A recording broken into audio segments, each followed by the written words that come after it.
Hey fam, what is going on, and welcome back to another Ghost of Tsushima video. It is my absolute honor to present to you guys finally my Toxic Inferno assassin build made for Nightmare Survival and Nightmare Rivals. Now, to say that I created this build on my own would be an absolute lie. So huge shout out to everybody that provided incredible input and showed me their builds in order for me to create the perfect build that I think fits my aggressive playstyle and is viable. It was very hard for me to find something that I thought was worthy enough to present to you guys. This build right here, I think, is very strong for both survival and rivals. I am in no way trying to tell you guys how to play. I am not trying to say this is the best build out there, but if you guys like my past hybrid builds, you guys will like this one as well. So for those of you guys who don't like to sit around for a very in-depth video, I do put the build at the very beginning so you guys can take screenshots and bounce out. For those of you who liked an in-depth video, this one's for you. If you guys enjoyed the video, please be sure to leave a like down below and subscribe if you're not already subscribed. If not, it's all good. We love y'all anyway. Hope to catch you on the next one. Peace.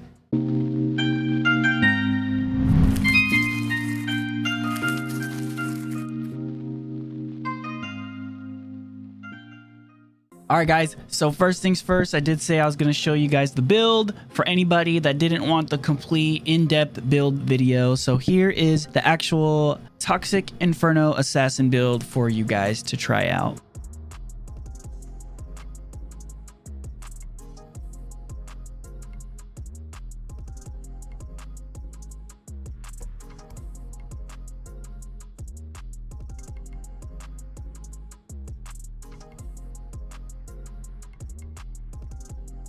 All right, guys, for everybody that is here for a more in-depth video, this one's for you. So first things first, guys, my katana. I am rocking the water katana, and honestly doesn't matter what katana you guys use. So do whatever one you like the most. I heard a lot of people saying that the stone katana is really good for DPS. So rock whatever one you guys like, man. But I am using melee damage, and then I'm using ability cooldown reduction. So the reason I'm using ability cooldown reduction, and you guys will see later when I go over my techniques, but your toxic vanish is 62-second cooldown. So having ability cooldown reduction on top of the technique that I'll be using later on showing you guys that has another 15% ability cooldown lets you have your toxic vanish up kind of a lot. And with the technique for poison, guys, you're doing some crazy freaking damage. So I'm using ability cooldown on my katana. Now I'm using poison blade as well, which what I noticed, guys, when that poison blade procs, it does the same amount of damage as your toxic vanish does. It's actually a crazy amount of damage, and having poison blade is an absolute must for this build. So another thing that I found out is that poison blade does proc while you're using your ultimate. So it's only safe to assume that burning blade does the exact same thing. If you see this clip right here, you'll see me proc my ultimate, and on my second hit, you'll see the poison effect get applied onto this Oni mid ultimate. I didn't even know that was a thing, but I think that's really cool to know. Now I am using Way of the Flame for my water katana as well, and I really like Way of the Flame because Way of the Flame is something that I use when I use my ultimate. So I'll proc Way of the Flame, and then I'll pop my ultimate so I can get a little bit extra damage, because I'm not using the technique where you get 300% damage. I know a lot of people like that technique, but for me, I'm using 2 legendaries, so this is a kind of a way for me to get that little bit of an extra damage. But if you want to take advantage of your Fire Master, you can also do Burning Blade, or you could even do Water Master on this one. It's up to you guys. We did find out that Way of the Flame is not affected by fire damage increase or by Fire Master. So Way of the Flame is kind of an anomaly right now. It's not increased by ghost weapon damage, and it's not increased by fire damage, but it does do extra damage. So I use it with my ultimate, like I said earlier. Now, guys, secondly, I am using Forbidden Medicine. I just could not find myself parting with Forbidden Medicine because of the fact that this is the only healing that I have right now. I'm not using the technique that heals me when I vanish, so this is what I have to heal myself, and using Forbidden Medicine was a game changer for me. I know a lot of people are talking about using your blowgun, your Heaven's Sting, and don't get me wrong, the Heaven's Sting is great. I'm not saying it's not. However, for me, guys, I don't have the patience to sit there and poison every single person, or, you know, try to kill people off one at a time with my Heaven's Sting. I do know that it gives you extra stealth attack damage, and that's great. But for this specific build, guys, you'll find that assassinating people is very, very slow, and it's painful. So having extra stealth attack damage honestly doesn't doesn't really matter. And as you guys saw in my last build video, there's not really a big difference from having that extra 25% stealth attack damage. So that's all I'm gonna say about the blowgun. All right, so for forbidden medicine, I'm using blast radius and I'm using status effect damage, assassin unlock obviously, and black powder bombs. Guys, the thing with this build is you're going to be using a lot of status effect things because there isn't a specific stat that increases poison by itself, such as fire damage increases fire damage. We don't have anything for poison, so we got to rock with the status effect stuff. So for this, I am rolling with status effect damage, which increases damage of fire and poison effects. So it works for both fire and poison, and this is a fire and poison hybrid build, so it really helped. Now you could also change out blast radius, which I might eventually mess with, and change that for status effect duration, which actually would really help a lot with your poison and your fire burning and poisoning people for an extended period of time. So that's another thing to look at. And then obviously assassin unlock and black powder bombs. So that fire master that you'll see on my charm, guys, it plays a big role for the black powder bombs damage. And when I go more into the style of combat for this specific build, you'll see why it's important to have very strong black powder bombs and just how it synergizes just really well with this hybrid build. So that's my forbidden medicine, guys. Now, guys, for my assassin charm, and probably the most controversial thing that most people talk about along with Heaven's Sting, is the assassin charm. So for my assassin charm, guys, I'm using stealth attack damage because I don't want to be completely handicapped when it comes to not having enough stealth attack damage. You will still be doing assassinations with this build, so having stealth attack damage is very important. I'm using toxic vanish radius as well. I got a pretty good roll on this one, 98.7%. And so toxic vanish radius obviously increases the radius of your toxic vanish ability, and it plays a very important role when you're doing AoE damage for nightmare survival, because those waves are just massive, and if you don't have the proper radius, you're not going to be catching enough people in that poison blast to make a really big difference. So having toxic vanish for me for this build plays a big role, and I love it so much, and I think it helps me kill a lot of people a lot quicker. Now chain vanish, guys, is another thing, because chain vanish, you know, when you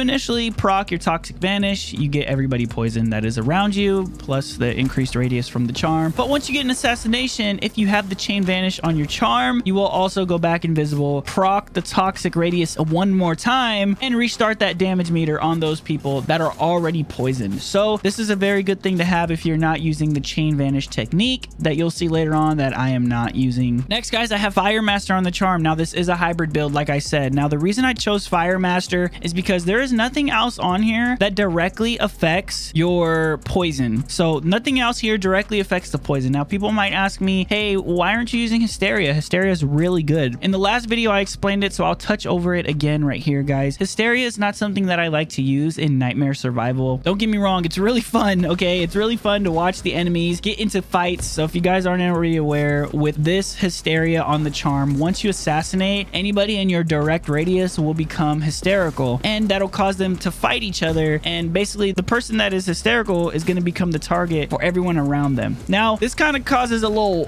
battle royale type situation to happen in the general vicinity, and don't get me wrong, it's cool to watch, but it gets really difficult to try to assassinate people, and it just becomes chaos. For me, guys, I like everything to be nice and calm, and I like all the enemies to be focused on me. So when I throw a smoke bomb down, or when I throw my magma bomb and I get that smoke proc, everybody's chill, everybody's just sitting there waiting to either get crit or waiting to get assassinated. I don't like them to be all fighting in and out of the smoke, or lunging across the circle, or slamming down their AoE attacks, or all the crazy stuff they do. I prefer them to just be still. So I'm rocking Fire Master because it synergizes with my black powder bombs, and I use those black powder bombs to put crazy damage along with my poison. So that's my reasoning, guys, behind not using Hysteria. Now if you guys want it in your build, you definitely can throw it in there, so it's up to you guys, man. Next, I am using the magma bomb. So the magma bomb, I was using a spirit kunai. I had somebody suggest using the magma bomb on here. Once I threw the magma bomb on here, guys, I knew that was it. I couldn't go back. This is amazing, and it's something that helps me feel like being an assassin, not just throwing bombs and going invisible. Like, I have smoke bombs and I can get assassinations from my smoke. You know, it just adds that much more utility, because if you're not already aware that what the magma bomb does, guys, the magma bomb attaches and explodes to an enemy, and once it explodes, it creates a small smoke cloud that you can get assassinations from, and it lasts longer. For me, it feels like lasts longer than your regular smoke bomb. So you have another way to get a smoke bomb. Plus, you'll see right here I have lucky on my magma bomb. If that procs, you have 3 smoke bombs. And if your smoke bomb procs, you have 4 smoke bombs. It's actually crazy. So I'm using cooldown reduction on kill because that 90-second cooldown is actually crazy. I'm also using status effect duration. Like I said, guys, you want to get that status effect stuff on there to make it last longer and to make it hit harder with your poison and with your fire, because this is a hybrid build. Now, increased radius is something that I'm using because the more people that you hit with this, the more people that are going to get knocked back and the more resolve you're going to get once you throw it. So I have increased radius. There is an option. You guys could use fired up on here. That's definitely an option, and it would synergize very well with the Fire Master. For me, I liked increased radius. Maybe I'll switch it up eventually later on, but that's another option for you guys that are looking for kind of different things for the build. Now, secondary perk, guys, I got Lucky on there. Lucky procs way more than you might think. Just the other night when we were playing Nightmare Survival on stream, I had Lucky proc 4 times for me, and I'm not even joking, 4 times on my magma bomb. So it does work, and it's actually crazy. And like I said, guys, it helps me feel like an assassin, you know, and I don't have to give up, you know, any other part of my build. Having these 2 legendaries is a real staple for this, and it makes me feel like the hybrid build can be very strong, and you can hold your own in Nightmare Survival. Plus, the more smokes you have on the battlefield, the more you can get assassinations and kind of feel safe within your smokes, because your assassination animations are going to be very long because of where the poison technique is located in the actual chart. You are going to need as much smoke as you can get, so this magma bomb plays a big role. Lastly, guys, I am using a smoke bomb. Of course, a smoke bomb. Now, I had people suggest caltrops for the extra status effect damage or duration, which is also another viable thing, but like I said, I want to feel like an assassin, so I can't find myself giving up my smoke bomb and giving up munitions as well, considering I'm using a bomb pack. Now, smoke bomb, I'm using stealth attack damage, of course, which I got a crazy roll on that one, by the way. I'm using cooldown reduction on kill because the cooldown is actually crazy, and there's no other properties on here that actually directly affect your poison, so those are the best things that I have. And then I'm using munitions, and I'm using Lucky as well. Munitions is huge, guys. Munitions is huge when you're using a bomb pack because it drops black powder bombs. The more black powder bombs you have, the more damage you could put down, the more damage the enemies will get right before you poison them, and then, you know, finish them off with assassinations. It's actually insane. So munitions and Lucky are very good to have, not only on your smoke bomb, but Lucky is good to have on your magma bomb as well. Like I said, guys, it procs like crazy. So try to have Lucky on there. That's the build that I'm rocking, guys. That's my gear. Now, as for the techniques, I am using Toxic Vanish, of course. Toxic Vanish is a 62-second cooldown. So as you guys saw for my gear on my katana, I am using ability cooldown reduction. And for perk number 1 for my techniques, I am using Assassin Unleashed, which adds another 15% ability cooldown reduction. So I am noticing that my Toxic Vanish is coming up as if it were Group Vanish or Refreshing Vanish. And it really helps because the more Toxic Vanishes you have, the more people on the battlefield can get poisoned, and the more damage you're going to be doing in a big AoE effect. So I'm using Assassin Unleashed, but if you're okay with it taking just a little bit longer, critical hit with that extra 30% damage for assassinations is another very viable deal. A lot of people are saying to use Super Strike. I don't really like Super Strike because it costs an extra resolve, and I don't have that +1 resolve on your charm, which if you're so inclined, you can throw it on there, and you know, you can use your super crits and your super assassinations. However, it's not something that I like because I only have 3 resolve slots. Now, of course, guys, I'm using Deadly Nightshade. Deadly Nightshade poison also damages enemy health. This is the center and the staple of the build. You need to have this, otherwise you're kind of just only doing stagger damage with your poison. So you have to have Deadly Nightshade, and unfortunately that means you have to get rid of Experienced Assassin, and this is what I was talking about when it comes to your assassinations being really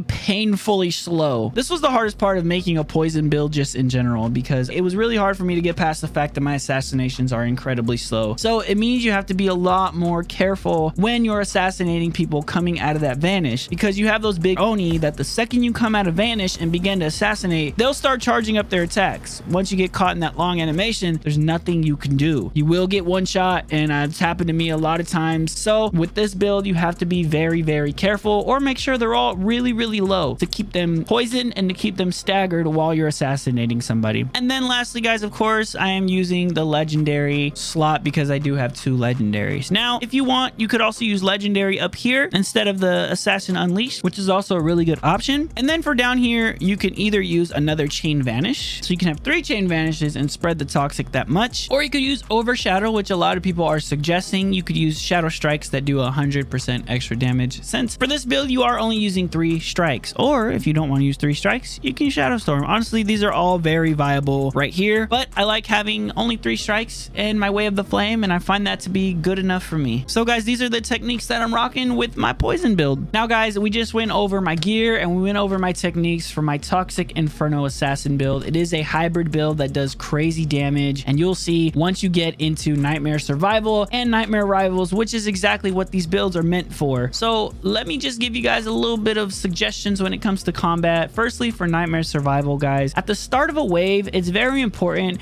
that you get some kind of damage on the enemies. You can either throw your smoke bomb down first to stop them from advancing and then start bombing them, or you can start bombing them, get closer, and throw your smoke bomb. Either way, it doesn't really matter. But the big thing you want to do is make sure that you get those black powder bombs. At the beginning of a wave, you have black powder bombs that have Fire Master and that have status effect damage increase and status effect duration. So all those things apply to your black powder bomb. So once you throw those 2 black powder bombs, and if you threw down your munitions with your smoke, pick up some more and throw them again. Then you want to jump in the fight. While you have them really weak, jump in, use your Toxic Vanish with that massive ability radius. You're going to catch all of them in that poison, and they will start taking insane poison damage. By that time, most of the little guys should already be one-shot. So you want to target a little guy, get that assassination, and then that chain vanish that is on your charm will proc, and you'll chain vanish again and refresh that poison damage on the enemies. At that point, you want to start working on the bigger guys. So if you have your ultimate by then, make sure you proc Way of the Flame, pop that ultimate, take those big guys out. And if you haven't already killed them by then, throw that magma bomb down and then start going to work on that big guy, and you'll have that extra smoke to get those assassinations. And if it procs, you're gonna have 2 magma bombs to get those assassinations. So that's kind of the technique to meeting them at their spawn point. However, there will be some instances where they do meet you at the circle and you have to start a fight there. So for that, guys, it'll basically be the same. You kind of want to start throwing in big bombs and then jump in the middle of them and hit that vanish. Take out a little guy. Make sure you're very careful in this situation because all the enemies will be bunched up and they will begin to use their big AoE damage, their sliding attacks where they're spearing across the freaking circle, and they really hurt, especially the Oni shield guys that can do damage twice on one lunge, the initial hit and the explosion at the end of their lunge. So be very careful with those guys. They will one-shot you if they get the chance to pin you into a corner. So be careful with the little guys that you are assassinating. But once you get that chain vanish assassination proc, you will refresh that poison damage that you do on those enemies and start all over. Throw a magma bomb, throw smoke bomb, start getting those assassinations in there. Be very careful with how you're using your cooldowns. You want to have cooldowns for every fight. So hopefully that lucky comes in handy because that magma bomb is so strong with this build and it helps you get that assassination. And by the time you're done, if it's a big group, you might have your vanish up again because of the techniques that I was using. So that's kind of what the combat is looking like for Nightmare Survival. But when it comes to Rivals, guys, if you're playing Nightmare Rival, it is a lot different. It is a lot more single and double target enemies. So for this, guys, there is no set way in order to approach an attack. Now, the way I would do it, if they are little guys, I would make sure I get really close to them while I'm running, either throwing concussion bombs or throwing black powder bombs if they are a big group that is bunched up to get as much damage as possible. Jump in the middle of them, throw down that vanish, and